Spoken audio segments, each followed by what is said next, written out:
Friends, very good morning, all of you.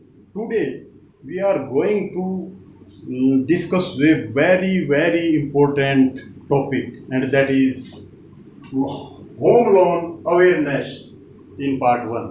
Awareness जागरूकता। हर व्यक्ति जीवन में तीन चीज़ें हमारी बेसिक चीज़ें होती हैं, बेसिक नीड्स हैं, रोटी, कपड़ा और मकान। रोटी कपड़े के बाद मकान का नंबर आता है, और हर व्यक्ति चाहता है कि मेरा एक अच्छा मकान हो, और वो ताकि जीवन में देखिए कोई एम्प्लॉय है या कोई छोटे मोटे काम हैं करता है तो जीवन में मुश्किल से एक मकान ही बन पाता है, और वो मकान में भी अगर टेंशन बन जाए और कोई खुशी ना हो तो फिर कोई फ़ायदा नहीं है। तो हमें कौन कौन सी सावधानियां हैं जिनको लेकर के हम चलें ताकि हमें मकान मिले और उसके बाद किसी किस्म की कोई टेंशन ना हो। तो आइए शुरू करते हैं। सबसे पहला फर्स्ट स्टेप होता है सेल एग्रीमेंट। इससे पहले भी बिफोर, देखिए मैं लिखा before sale agreement. Sale agreement से पहले हमें क्या स्टेप्स उठाना चाहिए जब while we are going to purchase a flat, a built house or a plot? तो सबसे पहले हमें अपने बैंक में, जिस बैंक में से हम अपना ये ऋण लोन लेना चाहते हैं, उसमें ये जाके पता कर लें कि ये जो एजेंसी है, डेवलपर है, बिल्डर है या कोई भी इंस्टीट्यूशन है, क्या वो ले उनकी अप्रूव्ड लिस्ट में है, क्या वो लोन दे पाएंगे। इसके सेल एग्रीमेंट से पहले इसको, क्योंकि सेल एग्रीमेंट क्या है, ये एक बयाना है, बयाना भी बोलते हैं, बयाना कहते बयाना दे दिया है। तो बयाना देने से पहले हमें कौन कौन सी प्रिकॉशंस लेनी चाहिए उन पर मैं आज गौर करूंगा, बताऊंगा जागरूकता इस पार्ट फर्स्ट में। तो देखिए सेल एग्रीमेंट क्या होता है। It is an agreement from seller to buyer to sell a house, plot or flat etc. जो भी है, और with certain term and condition, ये सेल एग्रीमेंट है। इसको आप जब भी किसी से बात करें तो उससे पहले तो ये चीज़ें पहले आप उसकी डॉक्यूमेंट वेरिफिकेशन कर ले, ओनरशिप वगैरह जितनी भी चीज़ें हैं ये चेक कर ले ताकि आपको किसी किस्म की दुविधा न हो। तो सबसे पहले ये देखिए, बैंक में जाके पता करिए कि क्या जिस इंस्टीट्यूशन, एजेंसी, बिल्डर या जिस भी संस्था से ये मकान खरीदना है, क्या वो बैंक की अप्रूव्ड लिस्ट में है।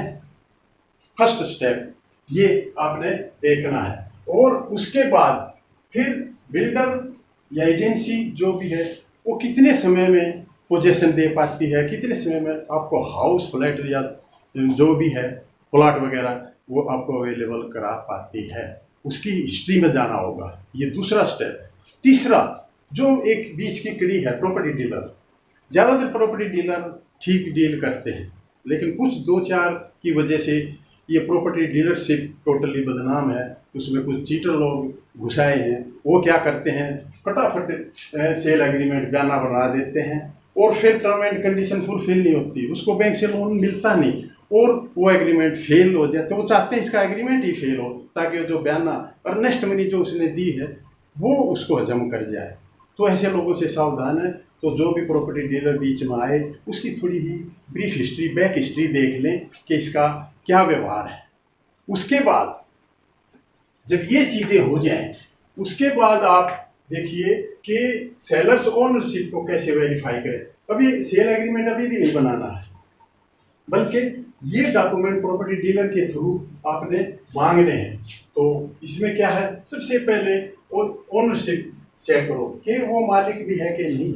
ऐसा नहीं है जैसे कि हमने कभी सुना था कि अम्बाला स्टेशन ही बेच डाला, उसकी रजिस्ट्री होगी, म्यूटेशन चढ़ानी, तब वहाँ पकड़े गए। ये वहाँ जो अम्बाला स्टेशन के पास जो कंटोनमेंट कैंट की जो ज़मीन साइड में पड़ी होती है उसको बेचने चला पड़ा है प्रॉपर्टी डीलर, और उसने खरीदने वाले ने सेल एग्रीमेंट भी दे दिया। ऐसा सुना जाता है, कंफर्म नहीं है। लेकिन इसीलिए मैं कहता हूँ सेल एग्रीमेंट से पहले ये चीज़ें जो मैं बताने जा रहा हूँ, इन पर ध्यान देना बहुत ज़रूरी है। तो sale agreement, copy of sale deed, ये जितने डॉक्यूमेंट आप प्रॉपर्टी डीलर के थ्रू ओरिजिनल के साथ हो सके तो, नहीं तो कॉपी अवश्य मंगवा लें, चेक कर लें, फिर ही सेल एग्रीमेंट दें।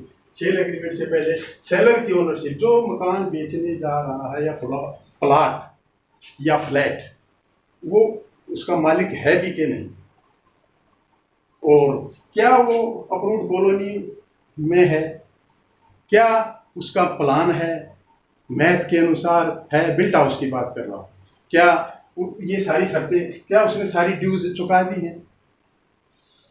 तो ये कुछ चीजें हैं जो फर्स्ट ऑफ ऑल ये देखनी होंगी। तो कॉपी ऑफ सेल डीड, इसको रजिस्ट्री भी कहते हैं, टाइटल डीड भी बोलते हैं, कि इसका ओनर का, जो सेलर है, उसका टाइटल है कि नहीं, वो इसका मालिक भी है कि नहीं। तो उसमें क्या करेंगे, कॉपी ऑफ, इसके साथ म्यूटेशन, जैसे कॉलोनी है, उससे पहले क्या था, वहाँ एग्रीकल्चर लैंड होती थी, फिर कॉलोनियाँ कट गई, तो वहाँ म्यूटेशन पक्का होता है, और म्यूटेशन की कॉपी लेटेस्ट चाहिए। क्योंकि देखिए म्यूटेशन के केस में क्या होता है, म्यूटेशन ये क्या होता है, ये इसको इंतकाल बोलते हैं उर्दू भाषा में, दाखिल खारिज हिंदी में बोलते हैं। म्यूटेशन जैसे ए ने बी को, बी ने सी को, सी ने डी को, ई को, एफ को, और आज ई एफ को प्रॉपर्टी बेचने जा रहा है। ए ने बी को बेचा है तो इसने यहाँ से यहाँ म्यूटेशन कराया, उसके बाद इसने म्यूटेशन नहीं कराया, इसने नहीं कराया, इसने नहीं कराया, और अब ये म्यूटेशन की कॉपी मांग रहा है। तो इस हालात में बड़ा मुश्किल हो जाएगा, क्योंकि म्यूटेशन का एक रूल है, म्यूटेशन बी से सी में एंटर होगा। म्यूटेशन क्या होता है, एक सरकारी रिकॉर्ड, रेवेन्यू रिकॉर्ड में एंट्री हो जाना, रजिस्ट्री के बाद म्यूटेशन कहते हैं। तो जैसे ए से बी में तक म्यूटेशन था, सी ने म्यूटेशन नहीं करा, तो अब जो भी ये एफ है, इसने गलती से ले लिया, तो इसने म्यूटेशन पहले सी से करा, सी का, फिर डी का, ई का और एफ का, जो कि लेंथी प्रोसेस है। तो इस सिचुएशन में जब जहाँ म्यूटेशन की इतनी जरूरत है और म्यूटेशन है नहीं, तो पैसे और समय दोनों बर्बाद होंगे। तो ये चीजें देख लीजिए सेल एग्रीमेंट से पहले। उसके बाद देखिए प्लान ऑफ हाउस, मान लिया बिल्ट हाउस है, तो क्या वो एज पर प्लान है, बना है। ज्यादातर देखने में क्या आता है, मैप कुछ है और मकान कुछ है। पास मकान कराते समय अप्रूव्ड मैप ठीक बनाया, उसके बाद उसमें वेरिएशन कर दी, तो ये गलत है। इन इमारतों पर ही बाद में जेसीबी चलती है और बड़े टेंशन होती है। तो इन चीज़ों का ध्यान रखें। कि दूसरा, प्लान ऑफ हाउस और flat construction as per approved map, जो मैप है अप्रूव्ड है, उससे टैली करता है। फिर तीसरी चीज एनईसी की है, एनईसी नॉन एनकम्बरेंस सर्टिफिकेट, कि उसका मकान से रिलेटेड कोई प्रभार, कोई उसका खर्चा या कुछ भी चीज बकाया तो नहीं है, ये भी देखें। Copy of latest electricity, water bill and tax liability, ये चीजें इनकी कॉपी मांग लें। और कंप्लीशन सर्टिफिकेट, जब मकान का कंस्ट्रक्शन कंप्लीट हो जाता है तो एक सर्टिफिकेट मिलता है जो कि आर्किटेक्ट देता है। तो कंप्लीशन सर्टिफिकेट की कॉपी इन चीजों की देने में कोई हर्ज नहीं है। अगर ये आनाकानी करता है सेलर, तो इसका मतलब कहीं कुछ गड़बड़ है, तो ये प्रॉपर्टी डीलर के थ्रू आप ये चीजें मांग सकते हैं। फिर पोजेशन सर्टिफिकेट, पोजेशन सर्टिफिकेट में ये देखना है कि उसको पोजेशन सर्टिफिकेट जो सेलर है उसको मिला के नहीं, उसकी कॉपी, और उसमें पता करिए कि वो सेल्फ रिजाइडिंग है या वैकेंट है। तो वो वैकेंट करा, अगर कोई उसमें रहता है तो वो वैकेंट करा के देगा, क्योंकि कई बार ऐसा होता है सारी सेल एग्रीमेंट सब कुछ हो गया और वो मकान खाली नहीं होता, डिस्प्यूट केस हो जाता है। तो ये चीज पोजेशन सर्टिफिकेट। और सातवां है letter from approved authority permitting transparent mortgage of IP, जो ये प्रॉपर्टी आप खरीदने जा रहे हो, इसका अप्रूव जो इसकी अथॉरिटी है उससे लेटर लेना है, जो आपको transfer and mortgage of IP का देगा। ये in case of lease hold property है, फ्री होल्ड में नहीं, लीज होल्ड में। तो ये 7 चीजें कंप्लीट करनी है। अब क्वेश्चन उठता है, देखिए कि बैंक लोन लिया जाए या अपने पैसे से खर्चा जाए। अगर देखिए सोर्स भी है तो भी बैंक लोन लेना चाहिए। उसके क्या फायदे हैं बैंक लोन से? बैंक लोन में क्या होता है, बैंक लोन या किसी भी इंस्टीट्यूशन से आप लोन लेते हैं तो नंबर एक तो आपको फंड अवेलेबल हो जाएंगे, fund easily available fund available हो जाएंगे और आप मकान ले पाएंगे, आपके पास मकान हो जाएगा, क्योंकि और आदमी के पास अपनी लिक्विडिटी जो आपके आड़े वक्त में काम आती है वो भी रहेगी और किस्तों में करके आप मकान ले पाएंगे या प्लॉट ले पाएंगे या फ्लैट ले पाएंगे। दूसरा बेनिफिट क्या है?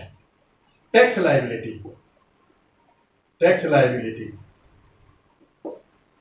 इस टैक्स लायबिलिटी में रिबेट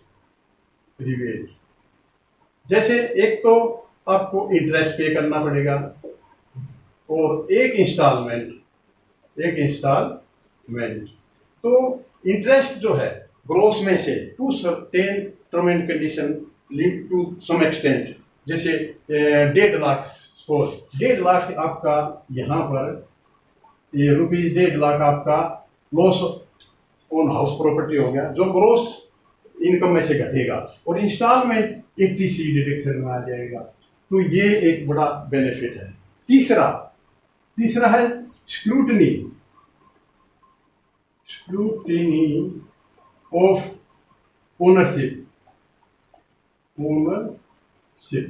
ओनरशिप की स्क्रूटनी बैंक लोन से हो जाती है, क्योंकि बैंक वाले एक एक चीज बड़े गौर से चेक करते हैं और आपकी प्रॉपर्टी सेफ हो जाती है।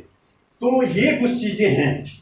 अब इन चीजों में इतनी चीजें आप समझने के बाद, ये लेने के बाद ही सेल एग्रीमेंट आप साइन कर सकते हैं, क्योंकि इसमें ऐसा नहीं हो कि अर्नेस्ट मनी जो आप देते हैं बाकी की अदर टर्म एंड कंडीशन होती है वो आपकी डूब जाए। और मैंने बताया कि सारी विधियां, सबसे पहले बैंक जाइए, उसको ये बताइए कि क्या ये एजेंसी जो मुझे हाउस प्रोवाइड करेगी क्या ये आपकी लिस्ट में है, अप्रूवल लिस्ट में आप मेरे को दे पाएंगे, और उसको फिर ये बताइए कि ये डॉक्यूमेंट्स में की कॉपी हैं, ये मैंने चेक कर लिए हैं, और यही डॉक्यूमेंट में कुछ और 2-4 और आएंगे, उनके साथ मिल करके आपको जब बैंक लोन देगा तो उसके साथ ये डॉक्यूमेंट मांगे जाएंगे और आपको लोन लेने में सुविधा रहेगी और आप सेल एग्रीमेंट भर सकते हैं। ये बिफोर सेल एग्रीमेंट है। सेल एग्रीमेंट कभी भी जल्दबाजी में नहीं भरना है, क्योंकि इसका फायदा प्रॉपर्टी डीलर उठा जाते हैं और वो जो आपकी अर्नेस्ट मनी है उसको हजम कर जाते हैं। तो इसलिए ये एक जागरूकता का पार्ट मैंने होम लोन में बताया। तो अगले में और इससे रिलेटेड चीज़ें, उसकी एलिजिबिलिटी एटसेट्रा, और ईएमआई क्या होती है और मोराटोरियम पीरियड क्या होता है, ये सब बताएंगे। तो आप ये इन चीज़ों का ध्यान रखिए। Happy and healthy. Thank you.